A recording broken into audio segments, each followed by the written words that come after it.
Bonjour à tous, mon nom c'est Anne Godbout, présidente et fondatrice de Spiritour, voyageuse spécialisée dans les voyages de ressourcement et les pèlerinages depuis 16 ans. Il nous fait grand plaisir de s'associer à Mission Jeunesse du diocèse de Montréal à nouveau cette année pour ce pèlerinage en Terre Sainte pour les jeunes adultes de 18 à 35 ans. Alors, ça me fera plaisir de vous présenter les grandes lignes de l'itinéraire de ce pèlerinage auquel vous êtes conviés entre la Terre Sainte. On vous invite sur les pas de Jésus et quel lieu extraordinaire que Israël et Palestine pour découvrir justement tous ces lieux dont on nous parle dans les évangiles, ces lieux où Jésus a foulé le sol. J'ai eu la chance personnellement d'y aller à 3 reprises et ça a été à chaque fois des expériences extraordinaires qui m'ont profondément transformée, qui m'ont beaucoup enrichi au niveau de ma foi, au niveau de mon identité chrétienne.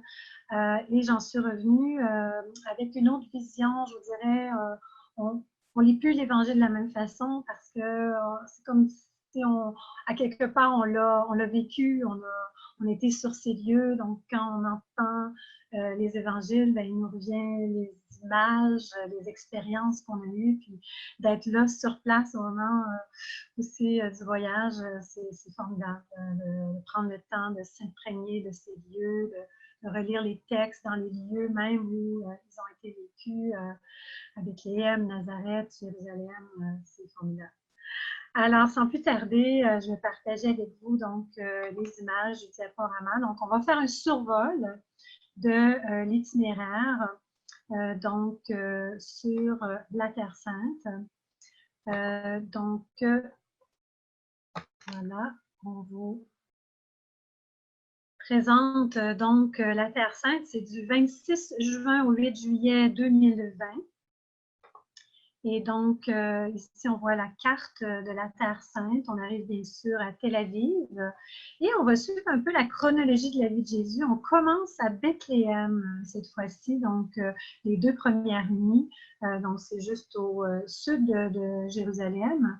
Et ensuite, donc, on va remonter par la Méditerranée en passant par Césarée, Haïfa, Saint-Jean d'Acre pour aller dormir donc tout près du lac de Tibériade, près du mont des Béatitudes, et de là donc rayonner vers Nazareth, Tibériade, Capharnaüm, tous les lieux de la vie publique de Jésus, et ensuite donc redescendre par la vallée du Jourdain avec un arrêt à Jéricho pour terminer le pèlerinage à Jérusalem, la ville de la passion, mort et résurrection de Jésus.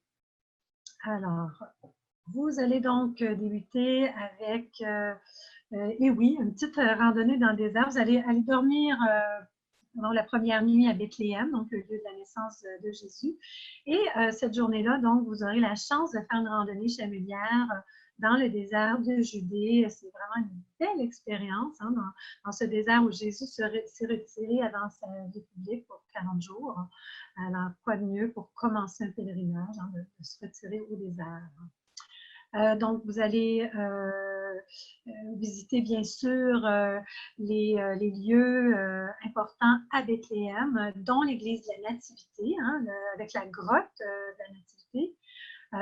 Et donc faire un petit pèlerinage, ça va être tout près de votre hébergement. Et ce jour-là aussi, vous allez avoir la chance de célébrer la messe avec une communauté locale, une paroisse locale à Betsaour, tout près du champ des bergers. Donc, ça va être une belle expérience. Ils vont vous accueillir et aussi pour le dîner. Du temps pour des échanges, pour rencontrer les chrétiens de Palestine. Et ensuite, visiter donc, le champ des bergers qui est tout près, où les anges sont apparus aux bergers pour leur annoncer l'arrivée du Messie. On continue ensuite vers Césarée-Maritime, donc on remonte vers le nord et on fait un arrêt pour visiter cette ancienne capitale des Romains, où c'est un port important. romain et aussi pour les croisés. Et vous allez voir donc un aqueduc, on voit sur l'image ici, un ancien aqueduc romain, et puis un immense théâtre qui sert encore aujourd'hui pour les spectacles, un théâtre romain.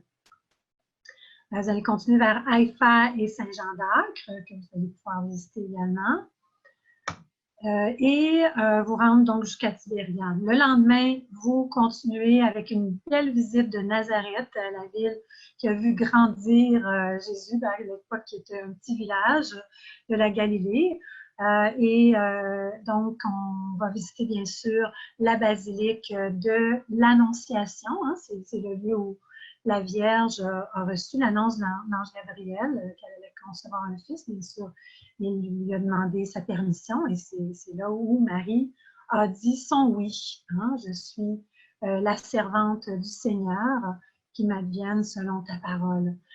Donc, on va aller visiter cette église de l'Annonciation et vous pourrez voir dans la crypte justement la petite grotte où l'ange serait apparu à Marie.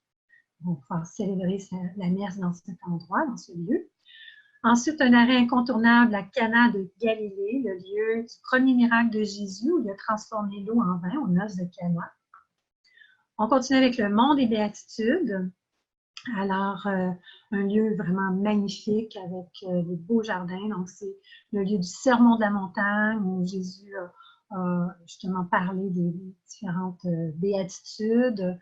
Hein, heureux les pauvres de cœur, le royaume des cieux est à eux. Donc, on a dans cette petite chapelle qui est au sommet du Mont des Béatitudes un rappel de toutes les béatitudes. Ici, on se retrouve donc au pied du Mont des Béatitudes, à Tabga, l'église de la Primauté de Saint-Pierre. Et vous allez visiter aussi la synagogue de Capharnaüm, un lieu où Jésus a fait plusieurs miracles et plusieurs guérisons aussi. Il a prêché donc dans la synagogue. Puis juste à côté, on retrouve les fondations de la maison de Saint-Pierre aussi. Vous allez conclure cette belle journée par une croisière sur le lac de Tibériade. Toujours un moment très fort dans un pèlerinage en Terre Sainte. Vous allez découvrir Banias ou Césarée de Philippe, lieu où Jésus a rebaptisé Pierre, en fait Simon, il l'a appelé Pierre. Et dans cette même journée, vous allez pouvoir faire aussi du kayak sur le Jourdain. Là, ici, on voit des jeunes d'un groupe antérieur de Mission Jeunesse en rafting, mais donc maintenant, c'est plutôt l'activité du kayak sur le Jourdain dans la vallée de Oula. Alors, on va bien sûr faire aussi du plein air, profiter de ces lieux magnifiques pour avoir aussi des activités ludiques dans un pèlerinage et développer entre chacun la fraternité à travers ces deux activités-là. Puis, bien sûr, la beauté du pays, des paysages. Vous allez aussi découvrir le Mont Tabor, donc le lieu de la transfiguration de Jésus. Donc, on retrouve ici l'église de la Transfiguration au sommet et avec une vue vraiment splendide sur toute la vallée de Jérusalem. En continuation, le désert de Judée, donc après avoir descendu le Jourdain, donc tout près de Jéricho, il y a ce canyon appelé le Wadi Kelt, vraiment magnifique avec le monastère Saint-Georges. Et la ville de Jéricho, vous allez découvrir avec cette fontaine. On dit que c'est la plus ancienne ville du monde qui est encore une ville aujourd'hui, et la plus basse au niveau, c'est en dessous du niveau de la mer. Et c'est le lieu où Jésus a rencontré Zachée. Alors, vous allez voir l'arbre de Zachée. Vous aurez la chance aussi, un petit arrêt sur les rives du Jourdain, de renouveler, si vous le souhaitez, vos promesses de baptême dans ce lieu qui serait l'endroit où Jean-Baptiste a baptisé Jésus. Alors, c'est aussi à la frontière avec la Jordanie. Et ensuite, bien sûr, vous aurez donc la visite de Jérusalem à la fin de votre séjour. Vous allez séjourner à Jérusalem même, donc dans la vieille ville. qui est vraiment magnifique. Vous allez découvrir la basilique de l'agonie de Jésus dans le jardin de Gethsémani, le jardin de Gethsémani avec ses oliviers centenaires, sinon millénaires. Le Cénacle, le lieu de la dernière scène, ici de la Pentecôte, hein, après la résurrection. Masada, la grande forteresse impressionnante bâtie par le roi Hérode, qui surplombe le désert de Judée et la mer Morte. Qumran, où ont été retrouvés les rouleaux, les écrits de la mer Morte. Vous aurez la chance d'expérimenter une baignade dans la mer Morte avec 30% de salinité qui fait qu'on flotte d'une façon impressionnante. Peut-être un bain de boue pour ceux qui le souhaitent, avec ses propriétés bienfaisantes pour la peau, les minéraux. Alors après, vous aurez une peau toute rajeunie. Et le mur occidental, le mur des lamentations, donc bien sûr un incontournable quand on va à Jérusalem. C'est une synagogue, une véritable synagogue à ciel ouvert. Donc, vous pourrez aller vous recueillir dans ce lieu. Et donc, qui était l'enceinte, en fait, de l'ancien temple de Salomon de l'époque de Jésus. Etchioumo, donc dans les derniers jours, vous aurez la chance de faire le chemin de croix à Jérusalem, qui débute à Etchioumo, qui veut dire voici l'homme, qui est le lieu du prétoire de Ponce Pilate. Et donc, vous avez les différentes stations du chemin de croix dans les ruelles, les petites rues de la Jérusalem, le quartier ancien de Jérusalem.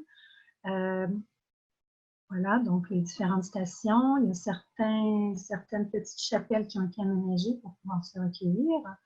Et donc, les 14 stations nous amènent dans les dernières stations dans le Saint-Sépulcre qui abrite en son sein le tombeau vide du Christ, hein, qu'on appelle aussi Anastasis, qui est le lieu de la résurrection. Voilà, voilà. Et dans le deuxième dôme, il y a deux dômes, c'est le calvaire. D'un côté le calvaire et de l'autre côté le tombeau vide de la résurrection.